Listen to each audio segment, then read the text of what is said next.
Meus irmãos, minhas irmãs, meus amigos, minhas amigas, a paz do Senhor, glória a Deus, aleluia, amém. Receba um cordial abraço do amigo Sempre Nassarela. Hoje nós continuaremos a leitura da Bíblia Sagrada e Sagradas Escrituras, da palavra do Senhor, nosso Deus do céu, nosso Pai amantíssimo, eterno, todo-poderoso, infinito, único. Ainda no Antigo Testamento, nós faremos a leitura completa do Gênesis até o Apocalipse, dos 73 livros da Bíblia Sagrada, a Bíblia completa. Nós sabemos que tem uma Bíblia de 66 livros, meia meia, que foram retirados 7 livros, que considerados apócrifos. E essa Bíblia aqui é justamente contando com esses 7 livros, aí dá um total de 73, Então, hoje nós continuaremos a leitura do segundo livro dos Macabeus, que está incluído entre os outros livros históricos, que é o 21º livro do Antigo Testamento da Bíblia Sagrada, da palavra do Senhor, nosso Deus do céu, nosso Pai amantíssimo, eterno, todo-poderoso, infinito, único. É 21º, contando assim separadamente, como nós estamos realizando desde o início. Primeiro Macabeus, segundo Macabeus, primeiro Crônicas, segundo Crônicas, primeiro Reis, segundo Reis, assim, dando exemplo aqui. Então, nós contamos um a um. E com essa contagem assim, nós estamos aqui hoje, dando continuidade à leitura da Bíblia Sagrada do segundo livro dos Macabeus, na sua terceira parte, segundo livro dos Macabeus, a fé leva ao heroísmo, Já na sua terceira parte, Deus impede a traição, no seu capítulo 3, em todos os seus 40 versículos. Vamos para a leitura de hoje, a continuação, Terceira parte do segundo livro dos Macabeus, Deus impede a traição, terceiro capítulo. A cidade santa vivia na mais completa paz e os mandamentos eram observados da melhor maneira possível por causa da santidade do sumo sacerdote Onias e de sua firme oposição a tudo o que havia de mal. Os próprios reis respeitavam o lugar sagrado e homenageavam o templo com os mais belos donativos. Até Seleuco, rei da Ásia, com seus próprios recursos, sustentava todas as despesas necessárias para as funções dos sacrifícios. Um tal de Simão, porém da tribo de Belga, e que era administrador do templo, desentendeu-se com o sumo sacerdote a propósito da administração da cidade. Como não foi capaz de derrotar Onias, ele foi então procurar Apolônio de Tarso, que nessa ocasião era o comandante da Celecíria e da Fenícia. Contou-lhe que o tesouro do templo em Jerusalém estava cheio de riquezas, tantas que nem dava para falar, e que a quantidade de dinheiro era incalculável. Disse-lhe também que isso não era necessário para os sacrifícios e poderia muito bem cair em poder do rei. Apolônio, ao ter uma audiência com o rei, contou-lhe tudo o que lhe tinha sido relatado. Então o rei destacou Heliodoro, encarregado da administração, e deu-lhe ordem para ir e retirar as tão faladas riquezas. Heliodoro partiu imediatamente. Dava a entender que estava apenas percorrendo as cidades da Celecíria e da Fenícia, mas o que ia mesmo executar era a tarefa que o rei lhe tinha confiado. Chegando a Jerusalém, foi recebido amigavelmente pelo sumo sacerdote da cidade. Falou a este da informação recebida, explicou o motivo de sua presença e perguntou-lhe se as coisas eram realmente assim.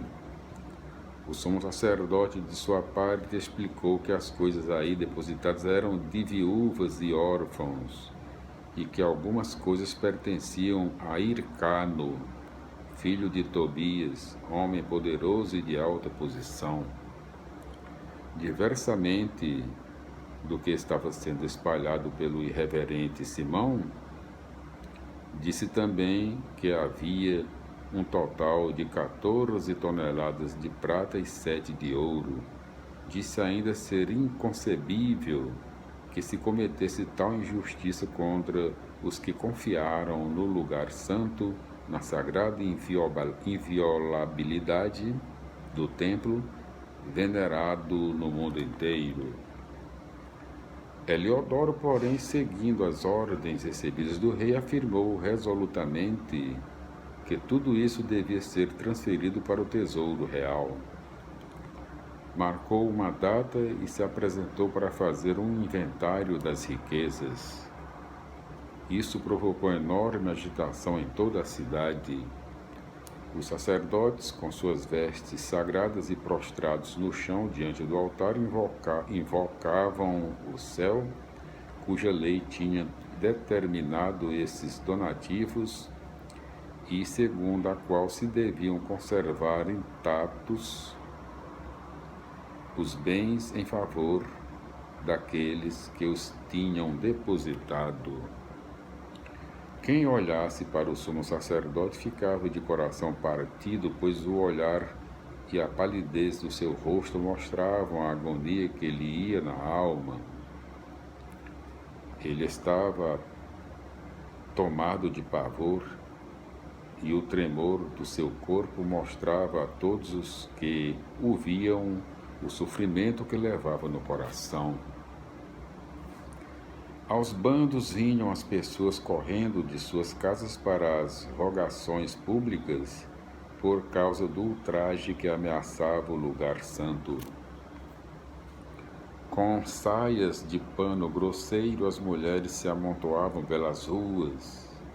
As moças que costumavam ficar fechadas em casa saíam para as portas de casa, ou subiam ao muro, ou se debruçavam na janela. Todas, porém, erguiam as mãos para o céu e faziam suas preces. Era comovente a apreensão do povo em geral e a ansiedade do sumo sacerdote, tomado de profunda angústia. Pediam ao Senhor Todo-Poderoso para guardar intactos e em segurança os depósitos em favor daqueles que os tinham depositado. Heliodoro, porém, procurava executar o que havia decidido. Acompanhado de seus guardas, Heliodoro já estava junto à sala do tesouro quando o Senhor dos Espíritos e do Poder manifestou-se com tal esplendor que todos os que se arriscaram a entrar aí ficaram desfalecidos e em pânico, atingidos pela força de Deus.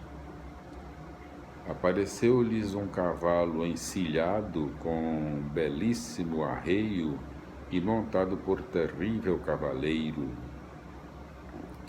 Ele avançou bruscamente e o cavalo começou a dar patadas em Heliodoro. O cavaleiro parecia ter armadura de ouro.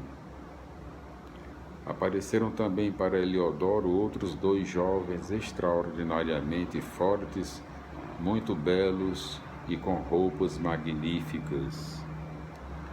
Puseram-se aos lados de Heliodoro e começaram a chicoteá-lo, dando-lhe muitos golpes.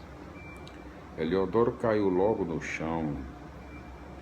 Envolto em densa escuridão, tiveram de levantá-lo e colocá-lo na maca. Foi assim que retiraram daí inteiramente, sem ação, aquele mesmo que tinha entrado até a sala do tesouro com todo o acompanhamento e toda a sua guarda pessoal. Foram obrigados a reconhecer que o poder de Deus se havia manifestado com toda a clareza. Eliodoro, prostrado pelo poder de Deus, estava sem fala e sem qualquer esperança de salvação. Enquanto isso, os judeus davam louvores a Deus que tinha glorificado o seu lugar santo. Até há pouco, o templo estava cheio de pavor e preocupação. Agora, por causa da manifestação do Senhor Todo-Poderoso, estava repleto de alegria e ações de graças. Alguns da comitiva de Eliodoro pediram que Eunias invocasse o Altíssimo, suplicando pela vida de quem já estava, sem dúvida, agonizando. Preocupado e com medo de que o rei fosse imaginar que os judeus tinham armado algum ato criminoso contra Eliodoro, o sumo sacerdote ofereceu um sacrifício pela saúde do homem. No momento em que o sacerdote oferecia o sacrifício de expiação, os mesmos jovens apareceram de novo a Eliodoro, vestidos com o mesmo traje. De pé, eles lhe disseram: "Você deve agradecer muito ao sumo sacerdote Eunias, porque é em consideração a ele que o Senhor lhe concede a vida. Você foi chicoteado pelo céu. Agora anuncie a todos o grandioso poder de Deus." E ao dizerem isso, desapareceram. Eliodoro ofereceu um sacrifício ao Senhor, fez grandes promessas ao Deus que lhe devolvera a vida, despediu-se de Eunias e voltou com seu exército para junto do rei. A todos ia dando testemunho das obras do Deus Supremo que ele tinha visto com os próprios olhos. Quando o rei lhe perguntou quem seria a pessoa mais indicada para ser mandada outra vez a Jerusalém, ele respondeu: "Se Vossa Majestade tem algum inimigo, alguém que se opõe aos seus atos de governo, mande-o para lá, que vai recebê-lo de volta devidamente castigado, caso consiga escapar. Naquele lugar existe realmente uma força divina. Aquele que mora no céu é o guarda e protetor daquele lugar. Ele fere e mata quem se aproxima do templo com más intenções." Foi o que aconteceu com Eliodoro e com a conservação do tesouro do templo. Explicações do capítulo 3, 1 a 40. O episódio é relatado para mostrar a proteção divina sobre o templo de Jerusalém. A atitude de Simão é exemplo de como o dominador estrangeiro encontra no próprio ambiente judaico o apoio de pessoas e grupos interessados em multiplicar seus privilégios, mesmo sabotando a economia do próprio país. Assim nós concluímos, meus irmãos, no nosso vídeo de hoje, a leitura do capítulo 3 do segundo livro dos Macabeus e as suas explicações, como estamos realizando desde o início. A paz do Senhor, glória a Deus, aleluia, amém, felicidades. Voltaremos no nosso próximo vídeo com a continuação da leitura do segundo livro dos Macabeus, já na sua quarta parte, perseguição e testemunho. A paz do Senhor, meus irmãos. Até o próximo vídeo, se Deus quiser. Glória a Deus, aleluia, amém, felicidades e até lá.